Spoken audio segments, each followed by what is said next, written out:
ஆண்டவராகிய இயேசு கிறிஸ்துவின் நாமத்தில் இந்த காலை வேளையில கிறிஸ்துமஸ் ஆராதனைக்கு வந்திருக்கிற உங்கள் யாவரையும் கர்த்தர் ஆசீர்வதிப்பாராக.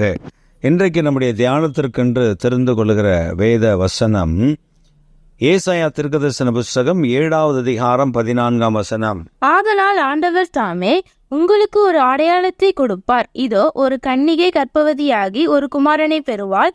அவருக்கு இம்மானுவேல் என்று பெயரிடுவாள். அவருக்கு இம்மானுவேல் என்று பெயரிடுவார். இம்மானுவேல் என்பதற்கு தேவன் நம்மோடு கூட இருக்கிறார் என்று அர்த்தமாம்.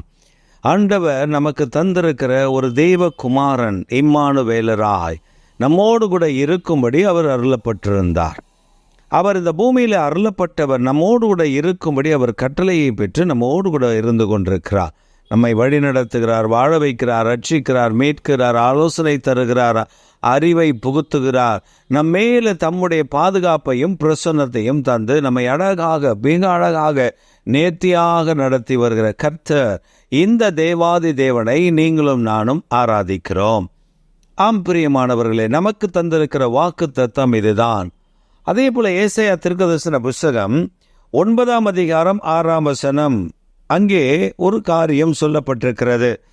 நமக்கு ஒரு பாலகன் பிறந்தார், நமக்கு ஒரு குமாரன் கொடுக்கப்பட்டார், கர்த்தத்துவம் அவர் தோளின் மேல் இருந்தது, அவர் வல்லமை உள்ளவர், அதிசயமானவர், ஆலோசனை கர்த்தர், வல்லமையுள்ள தேவன், நித்திய பிதா, சமாதான பிரபு எனப்படும். பிரியமானவர்களே, தேவனுடைய வார்த்தை, தேவன் எப்படிப்பட்டவர், நமக்கு கொடுக்கப்படுகிற குமாரன் பாலகன் எப்படிப்பட்டவர் என்பதை மிக அழகாக தெளிவாக இந்த வேத பகுதியில் நமக்கு சுட்டி காட்டுகிறது. அவர் எதற்காக கொடுக்கப்பட்டார்? நம்மோடு கூட இருக்கும்படி, நம்மை ரட்சிக்கும்படி, நம்மை வழிநடத்தும்படி, பாதுகாக்கும்படி, ஆலோசனை தரும்படி, நம்மேலே தம்முடைய வல்லமையை வெளிப்படுத்தும்படி, நம் மூலமாக அவர் இருக்கிறார் என்பதை ஜனங்களுக்கு வெளிப்படுத்தும்படி, அவரை தம்முடைய சாயலிலே நான் மனிதர்களை உண்டாக்கியிருக்கின்றது காண்பிக்கும்படி அவர் நமக்காக கொடுக்கப்பட்டார். இந்த பிறந்ததை உலகம் முழுவதும் கொண்டாடுகிறது, உலகம் எங்கும் கொண்டாடப்படுகிறது. அவர் பிறந்த செய்தியை கேட்ட பொழுது ஏரோது துக்கமடைந்தான், ஆனால் மெய்ப்பர்கள் மகிழ்ச்சி அடைந்தார். ஒரு சாரார் இயேசு பிறந்திருக்கிறார் என்றது கேட்கும் பொழுது துக்கமடைகிறார்கள், ஒரு சாரார் மகிழ்ச்சி அடைகிறார்கள். ஏன் இந்த மகிழ்ச்சி? யாருக்கு இந்த மகிழ்ச்சி? யார் இந்த மகிழ்ச்சியில திளைத்திருக்கிறார்கள்? நீங்கள் வேதத்தை உற்று பார்ப்பீர்கள் என்றால், மெய்ப்பர்கள் இரவிலே தங்கள் மந்தையை காத்து கொண்டிருக்கிறார்கள். லூக்கா எழுதின சுவிசேஷம் 2வது அதிகாரம் 9, 10, 11 வசனம் இப்படி சொல்லுகிறது. மெய்ப்பர்கள் இரவு வேளையிலே அவர்கள் பயத்தோடு அவர்கள் மந்தையை காத்து கொண்டிருந்த தேவ தூதர்கள் வருகிறதை பார்த்து, தேவ தூதர்கள் அவர்களுக்கு வெளிப்படுகிறதை பார்த்து பயந்து கொண்டிருந்தார்கள். அப்பொழுது தேவ தூதர்கள் அவர்களை பார்த்து சொன்னார்கள், பயப்படாதிருங்கள், உங்களுக்கு ஒரு பெரிய நற்செய்தி உங்களுக்கு அறிவிக்கிறோம். இன்று கர்த்தராகிய கிறிஸ்து எனும் இரட்சகர் தாவீதின் ஊரில் பிறந்திருக்கிறார். This is the God promised baby that he has given to this world in David's city, Bethlehem. தாவீதின் ஊரிலே தேவனாகிய கர்த்தர் பிறந்திருக்கிறார் என்று சொன்ன அந்த நற்செய்தியை மெய்ப்பர்களுக்கு அறிவித்தார். ஏன் அந்த மெய்ப்பர்களுக்கு அறிவித்தார்? ஏன் அந்த மெய்ப்பர்கள் மகிழ்ச்சி அடைய வேண்டும்? ஏரோதுக்கு அறிவிக்கப்பட்ட போது ஏரோதுக்கு கலக்கம் அடைந்தான். ஏன் தெரியுமா? ஒரு சொபிசிகேட்டட் லைஃப், ஒரு மகிழ்ச்சி, ஒரு ஒரு ஒரு பெரிய ராஜாவாக வாழ்ந்து கொண்டிருக்கிற ஏரோது, யூதாவின் ராஜா பிறக்கிறார் என்ற உடனே தன்னுடைய ராஜ்யபாரம் தன்னுடைய கரத்தை விட்டு போய்விடுவோம் என்று பயந்தான். மெய்ப்பர்கள் அப்படி அல்ல.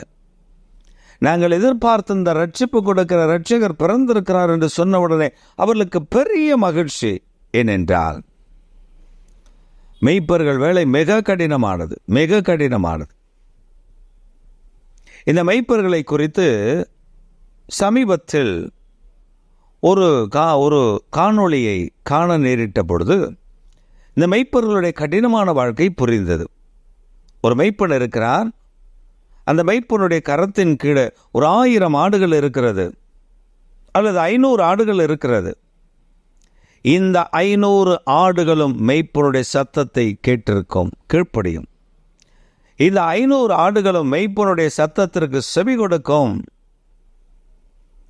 இந்த 500 ஆடுகளையும் அந்த மெய்ப்பன் அழகாக வழி நடத்துவான். பகலில மேய்ச்சல், இரவில இளைப்பாறுதல். இந்த இரவிலே ஆடுகள் இளைப்பாறும் பொழுது மெய்ப்பன் இளைப்பாற மாட்டான். ஏன் தெரியுமா? இந்த ஆடுகளை வயல்வெளியில மேய்க்க அவன் 1 மாதம், 1.5 மாதம், 2 மாதம் என்று சொல்லி அதை ஒரு இடத்திற்கு, ஒரு மலைப்பாங்கான பகுதிக்கு கொண்டு போய் அதை மேய்த்து விட்டு தான் அது தங்குவதற்காக வைத்திருக்கிற கூடாரத்திற்கு, தங்குவதற்காக வைத்திருக்கிற கிடையில கொண்டு வந்து அந்த ஆடுகளை சேர்க்கும் பொழுது பகலெல்லாம் வைத்திருப்பான். இரவில் வந்து ஆடுகளை எண்ணுவான். ஒவ்வொன்றாக எண்ணி அந்த 500 ஆடுகளை கணக்கு பார்ப்பான். அதில் 1 குறைந்து விட்டால் கூட அவன் அந்த ஆட்டை தேடி போவான். பள்ளங்களில் தேடுவான், குழிகளில் தேடுவான், இறக்கங்களில் தேடுவான், மலைப்பாங்கான பாறைகளில் தேடுவான். எங்கேயாவது சிக்கி இருக்குமா, யாராவது திருடி கொண்டு போய் விட்டார்களா, ஏங்கி தவிப்பான். இரவெல்லாம் தேடுவான். அது மாத்திரமல்ல, இந்த ஆடுகள் இவனை விட்டு யாரும் பறித்து விடக்கூடாது, திருடி விடக்கூடாது என்று சொல்லி மெய்ப்பர்கள் தங்கள் மந்தை ஆங்காங்கே மேய்த்து கட்டிவிட்டு ஆங்காங்கே அதை கிடையில போட்டுவிட்டு இவர்கள் எல்லாம் ஒன்றாக இணைந்து நெருப்பு வைத்து அந்த நெருப்பில் அவர்கள் மகிழ்ச்சியோடு உட்கார்ந்து காத்திருப்பார்கள். அந்த இரவு முழுவதும் பாதுகாக்கும்படி மிருகங்களுக்கு விலக்கி பாதுகாக்க வேண்டும். பட்சிக்கிற மிருகங்களுக்கு விளக்க வேண்டும். சிங்கத்திற்கு விளக்கணும், கரடிக்கு விளக்கணும், பொல்லாத மனிதர்களுக்கு விளக்கணும். இவர்களுக்கெல்லாம் விளக்கி இவன் பாதுகாக்க வேண்டும். தேவனாகி கர்த்தர் தம்முடைய நாமத்தை உயர்த்தும்படி ஏன் அவர்களுக்கு அறிவிக்க வேண்டும்? மேய்ப்பர்கள் கடினமான வேலை செய்கிறவர்கள், கடினமான உழைப்பாளிகள். சிலர் சொல்வார்கள், நாங்கள் தான் கடினமான வேலை செய்கிறோம். ஆனால் மேய்ப்பர்களுக்கு 2 விதமான கடினம். ஆடுகளை மேய்க்க வேண்டும். ஆடுகள் அந்த மனிதனை மேய்ப்பனாக அங்கீகரிக்க வேண்டும். ஆடுகள் அந்த மெய்ப்பனுடைய சத்தத்திற்கு கீழ்ப்படிய வேண்டும். அந்த ஆடுகள் அந்த மனிதன் அந்த மெய்ப்பனுடைய சத்தத்தை கேட்கும் பொழுது அது ஓடி வந்து அவனுக்கு செவி கொடுக்க வேண்டும். இதைத்தான் வேதம் நமக்கு சுட்டி காட்டுகிறது. அந்த மெய்ப்பர்கள் மகிழ்ச்சி அடைந்தார்கள். அந்த மெய்ப்பர்களுக்கு ஒரு அறிவிப்பு, ஒரு இரட்சகர், ஒரு மீட்பர் பிறந்திருக்கிறார். What a great joy the shepherd had at that night. And the angels came and told that good news to them. அந்த தூதர்கள் இறங்கி வந்தவர்களுக்கு ஒரு நல்ல செய்தியை கட்டளையிடும் பொழுது எவ்வளவு மகிழ்ச்சி அடைந்தார். இந்த மகிழ்ச்சி உங்களுக்கும் எனக்கும் வந்திருக்கிறது. எப்பொழுது தெரியுமா? நீங்களும் நானும் இயேசுவை சொந்த இரட்சகராக அறிந்து கொண்டமே அப்பொழுது. நீங்களும் நானும் இயேசுவை சொந்த இரட்சகராக பெற்றுக்கொண்ட போது. இன்றைக்கு உங்களுக்குள்ளே வாசம் பண்ணுகிறார் அல்லவா? இந்த மகிழ்ச்சி நமக்குள்ளே இருக்கிறது தானே? சில நேரங்களில் அந்த மகிழ்ச்சி நாம் இழந்து விடுகிறோம். தேவனை துக்கப்படுத்தி விடுகிறோம். உலக சாயலில் நாம் சாய்ந்து விடுகிறோம். ஒரு முறை நாங்கள் ஊழியத்திற்காக டெல்லி பட்டணத்திற்கு போயிருந்த பொழுது நாங்கள் ஊழியத்தை முடித்துவிட்டு வருகிறோம். அப்பொழுது அந்த நேரத்தில் ஒரு நண்பர், டெல்லியில் இருக்கிறதான ஒரு தெய்வ மனிதர், ஒரு ஊழியக்காரர், அவர் சொன்னார், அவர் வீட்டில் தான் நாங்கள் இருந்து காலையில் நாங்கள் ட்ரெயின் ஏற வேண்டும். அவர் சொன்னார், என் நண்பர் வீட்டுக்கு போவோம் வாருங்கள். நாங்கள் எல்லாரும் சேர்ந்து அந்த நண்பர் வீட்டுக்கு போன பொழுது அந்த நண்பர் வீட்டில் ஒரு பானம் கொடுக்கப்பட்டது. அந்த பானம் அது கோதுமையில் செய்யப்பட்டது என்று சொன்னாலும் அது போதை தரக்கூடிய பானம். அது அவர்களுடைய கலாச்சாரத்தில், அவர்களுடைய நடவடிக்கையில் அது சாதாரணம். ஆனால் தேவனால் அபிஷேகம் பண்ணப்பட்ட தேவனுடைய பிள்ளைகளுக்கு அது சாதாரணம் அல்ல. அவர்கள் எல்லா போதங்களும் ஒரே மாதிரி இருப்பார்கள் என்று கொடுத்து விட்டார்கள். சிலர் அதை அங்கீகரித்தார்கள், சிலர் அதை அங்கீகரிக்கவில்லை. அதை திரும்ப கொடுத்து விட்டார்கள். ஆனால் சிலருக்கு அது இந்த சூழ்நிலை, கிளைமேட்டுக்கு அது ரொம்ப மிக நன்றாக இருக்கிறது என்று வாங்கி பருகினார்கள். அதில் நாங்கள் போன கூட்டத்தில் ஊழியக்காரர்களும் இருந்தார்கள், விசுவாசிகளும் இருந்தார்கள். அதில் சில விசுவாசிகள் மகிழ்ச்சியோடு அதை பருகினார்கள். அப்பொழுது ஒரு காரியத்தை அங்கே ஆண்டவர் கற்றுக் கொடுத்தார். என்னை யாரும் பார்க்கவில்லை, நான் தமிழ்நாட்டை சார்ந்தவன், ஆனால் இப்பொழுது நான் வந்திருக்கிறது வட மாநிலம். இங்கே கிடைக்கிற ஒரு நன்மை, இங்கே எனக்கு ஒரு பானம் கிடைக்கிறது. அந்த பானம் போதையாக இருந்தால் என்ன, அது ஒரு கலாச்சார பானம் என்று கொடுக்கிறார்கள். நானும் வாங்கி அதை பருகி விடுகிறேன். இது எனக்கு ஒன்றும் செய்யாது என்று சொல்லி தேவன் தமிழ்நாட்டில் மாத்திரம் பார்க்கிறவர்கள் வட மாநிலத்திலும் பார்க்கிறவர்கள் மறந்து போனார்கள். அப்பொழுது ஆண்டவர் சொன்னார், நான் உங்களுக்குள்ளே வாசம் பண்ணும்போது நீங்கள் துக்கப்படுத்தாது இருக்கும் பொழுது, அதில் என் நாமத்தை மகிமைப்படுத்தும் பொழுது, என் நாமத்தை உறுதியாக பிடித்து கொள்ளும் பொழுது, என் பிள்ளைகள் என்று நான் தேவர் தூதர்களுக்கு முன்பாக சாட்சி கொடுப்பேன். அந்த சாட்சி பிதாவுக்கு முன்பாக கொடுக்கப்படுகிற மேன்மையான சாட்சி. ஆனால் இங்கே உலகம் வருகிறது, உலகத்தின் காரியங்கள் வருகிறது என்றால் நாம் அதை அந்த நேரத்தில் உலகத்தோடு இணைந்து அவர்களை குஷிப்படுத்தும்படி, அவர்களை சந்தோஷப்படுத்தும்படி செய்துவிட்டால் தேவன் துக்கப்படுவார் என்பதை மறந்து விடுகிறோம். கல்யாணத்துக்கு தானே போனேன், கல்யாணத்தில் தானே கொடுத்தாங்க, என்ன அதில் ஒரு பிரச்சனை? ஒரு பெரிய கல்யாணம், ஊழியக்காரருடைய கல்யாணம். அந்த கல்யாணத்தில் வெத்தலை பாக்கு பீடா வழங்கப்பட்டது. வெத்தலை பாக்கு, சுண்ணாம்பு எல்லாம் சேர்த்து வழங்கினார்கள். ஒரு பாஸ்டர் ஒய்ஃபு போய் உட்காந்து வெத்தலை பாக்கு எடுத்து சுண்ணாம்பு தடவி அது பான்னு போடுது வாயில். நான் கேட்டேன், நீங்கள் போடுறது சரியா? அவங்க சொன்னாங்க, ஃபங்க்ஷனுக்கு வந்திருக்கோம். யார் பார்த்தா? அந்த ஃபங்க்ஷன் முடிஞ்சதுக்கப்புறம் நம்ம போயிட போகிறோம். நம்ம அது என்ன தொடர்ந்து அதை கடைபிடிக்க போகிறோம்? ஒரு ஃபங்க்ஷனுக்கு வந்தோம், ஒரு திருமணத்துக்கு வந்தோம், சாப்பிட்டோமா போனோமா அப்படின்னு சொன்னாங்க. எனக்கு அதை ஏற்றுக்கொள்ள முடியவில்லை. சிலர் உலகத்தோடு போகும்பொழுது, உலகத்தின் காரியத்திற்கு போகும்பொழுது அதோடு கூட இணைந்து விடுகிறார்கள், தேவனுடைய நாமத்தை தூஷித்து விடுகிறார்கள். பரிசுத்தத்தை எல்லா இடத்திலும் காத்துக்கொள்ள வேண்டும். அதுதான் இயேசு உனக்குள்ள பிறந்ததற்கான அடையாளம். இயேசு உனக்குள்ள பிறந்ததற்கான அடையாளம் அதுதான். ஒரு தேவ மனிதன் ஃப்ளைட்டில் பிரயாணப்பட்டு கொண்டிருக்கிறார். அப்பொழுது அவருக்கு ஒரு பானம் கொடுக்கப்பட்டது. அவர்கள் சொன்னார்கள், எல்லாருக்கும் இது கொடுக்கப்படும். ஏனென்றால் இந்த பிரயாணம் பல மணி நேரம் கடலின் மேல் போக வேண்டும். அதனால் அதை அந்த பயம் எதுவும் இல்லாமல் இருப்பதற்காக இந்த பானத்தை கொடுத்துவிட்டு அப்படியே நீங்கள் உறங்கினீர்கள் என்றால் நாங்கள் அந்த கடல் மேல் போவது உங்களுக்கு ஒரு பயத்தை கொண்டு வராது. அப்பொழுது எல்லாருக்கும் கொடுக்கப்பட்டது. அது தேவ மனிதன் சொல்லுகிறார், என் அருகில் இருந்தவர்கள் கூட வாங்கிவிட்டார்கள். ஆனால் நான் வேண்டாம் என்று சொன்ன பொழுது அந்த ஏர் ஹாஸ்டர் கேட்டாங்க, ஒரு வார்த்தை கேட்டாங்க, நீங்கள் பெண்டிகாஸ்டல் பாஸ்டரான்னு கேட்டாங்க. அவர் அப்படியே முகத்தை பார்த்து ஏன்னு கேட்டார். எல்லாரும் வாங்குவாங்க, ஒரு சிலர் வாங்க மாட்டாங்க. அதனால தான் கேட்டேன், நீங்கள் பெண்டிகாஸ்டல் பாஸ்டர்? ஆமாம். உங்களுக்கு நான் இப்போ ஃப்ரெஷ் ஜூஸ் கொடுக்குறேன், அது கொடுங்க. அவர் சொல்லுகிறார், அவர்கள் கூட தெரிந்து வைத்திருக்கிறார்கள் தேவ பிள்ளைகள், உண்மையான தேவ பிள்ளைகள், உண்மையான தேவ பிள்ளைகள், அப்படி உண்மையாய் நடக்கிறவர்கள். நீங்களும் நானும் தேவன் நமக்குள் பிறந்து விட்டார் என்று மார்த்தட்டி கொள்ளுகிறோமா? அவர் பிறந்ததை நாம் எங்கே பறைசாற்ற வேண்டும், அங்கே பறைசாற்ற வேண்டும். We should show that Jesus Christ, who born in this world, who also born in my heart. So I shall be a witness for him. நான் அவருக்காக ஒரு சாட்சியாக நிற்க வேண்டும் என்பதை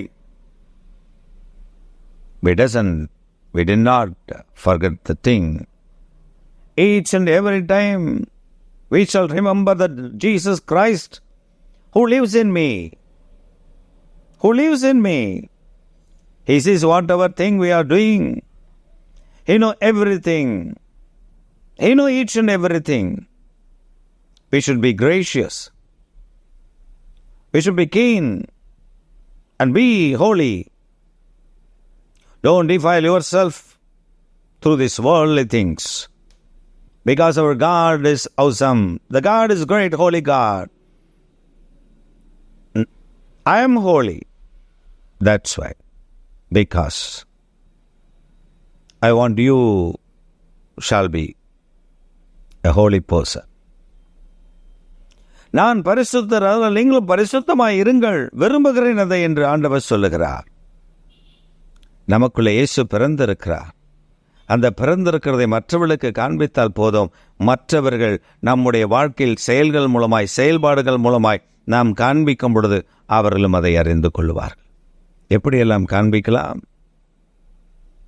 தேவன் உங்களுக்குள் பிறந்திருக்கிறதை 3 விதத்தில் காண்பிக்கலாம். 1, அன்பில காண்பிக்கலாம். நீங்கள் தேவன் உங்களுக்குள்ள பிறந்திருக்கிறதை அன்புள்ளவர்களாய் நீங்கள் மாறலாம். சகிப்பு தன்மை உங்களுக்கு வேண்டும்.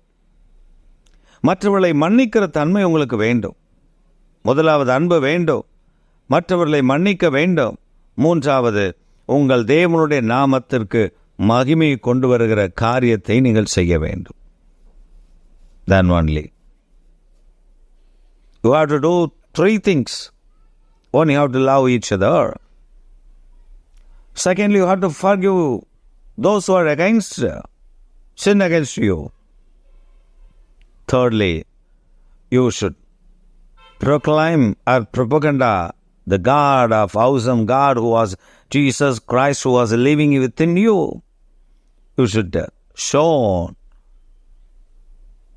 that you are lovely children of God to this world. இந்த 3 நீங்கள் செய்யும் பொழுது உலகம் ஒரு வேளை உங்களை அங்கீகரித்து விடாமல் இருக்கிறார், பரலோகம் உங்களை அங்கீகரித்து விடும். Heavenly kingdom shall rejoice about your deeds. நீங்கள் செய்கிற ஒவ்வொரு காரியத்தை குறித்து மகிழ்ச்சி அடையும். இன்றைக்கு அந்த மகிழ்ச்சி நமக்கு வேண்டும். அந்த மகிழ்ச்சி நமக்குள்ளே வாசம் பண்ண வேண்டும். நாம் நம்மை விட்டு கொடுத்தால் போதும், ஆண்டவர் நமக்குள்ளே வாசம் பண்ணி பெரிய காரியங்களை செய்வார். இன்றைக்கு ஒப்பு கொடுப்போமா? ஆண்டவரிடத்தில் சொல்லுவோம், ஆண்டவரே, நான் உம்முடைய கரத்தில் என்னை ஒப்பு கொடுக்க, என்னுடைய இருதயத்தில் வாழ்ந்து கொண்டிருக்கிறேன், வாசமாயிருக்க பிறந்து விட்டேன். இந்த பிறக்காமல் எத்தனையோ மக்கள் இருக்கிறார்கள், துன்பத்தில் இருக்கிற, வேதனை இருக்கிற, கண்ணீரில் இருக்க, துடிக்கிறார்கள், காயப்பட்டிருக்கிறார்கள். அவர்களுக்கு நன்மை நான் நிரப்பிவிடும் என்று சொல்லி நீங்கள் கேட்கும் பொழுது கர்த்தர் நிச்சயம் அவர்களுக்கு இறங்கி விடுவார். ஒரு தாயார் அவர்கள் சொன்னார்கள், ஐயா, எனக்கு இத்தனை கஷ்டங்கள், என் வீடு கட்ட முடியாதபடி எத்தனை நெருக்கடியில் இருக்கிறேன். நான் சொன்னேன், கவலைப்படாதிருங்கள், அதை சீக்கிரத்தில் கட்டிவிடலாம். ஆண்டவங்களுக்கு அனுக்கிரகம் பண்ணுவா. அவங்க சொன்னாங்க, நான் இடம் வாங்கினதே கடன் பட்டு வாங்கியிருக்கிறேன், எப்படி கட்ட முடியும்? என்ன ஆச்சரியம்! ஒரே மாதத்தில் அவர்களுக்கு வர வேண்டிய பணங்கள் வந்துவிட்டது. அவர்களுக்கு நினைத்து பார்க்க முடியாத நன்மைகள். ஒரு சென்ட் 3 லட்சத்துக்கு போகும்னு சொன்ன இடத்துல ஒரு சென்ட் 7 லட்சத்துக்கு போக கர்த்தர் உதவி செய்தார். அவர்கள் வாங்கினார்கள், எனக்கு கூப்பிட்டார்கள், அசிவாரம் போடுகிறோம், வீடு கட்டுகிறோம், வாருங்கள் ஜோமனுங்க. I went and prayed for that family. இதுதான் கர்த்தர் நமக்கு வாக்குத்தத்தம் பண்ணி நான் நிச்சயம் நிறைவேற்றுவார். கடினமான சூழல், கடினமான பாதை, ஆனால் கர்த்தர் நம்மோடு கூட இருக்கும்போது ஜெயம் நம் பட்சத்தில் இருக்கும்.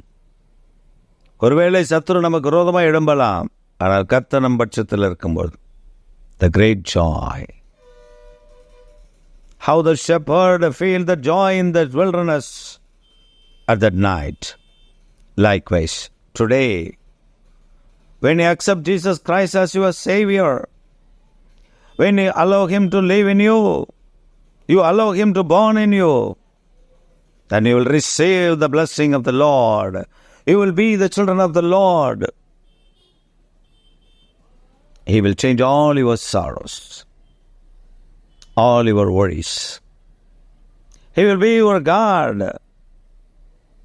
Today is the day for you to proclaim that Jesus Christ is my Savior and my Lord.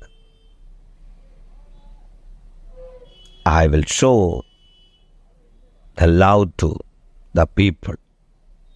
I'll forgive the sin, those who are against me. I will proclaim, I will exalt my Lord's name through my actions, through my life. என் வாழ்க்கையின் மூலமாய் நான் அவரை காண்பிப்பேன். ஒப்பு கொடுப்போமா? எங்கள் சர்வ வல்லமுள்ள தேவனே, எங்கள் நித்திய பிதாவே, இந்த வேளையிலே உம்முடைய பிள்ளைகள் இன்றைக்கு ஒப்பு கொடுக்கிறார்கள்.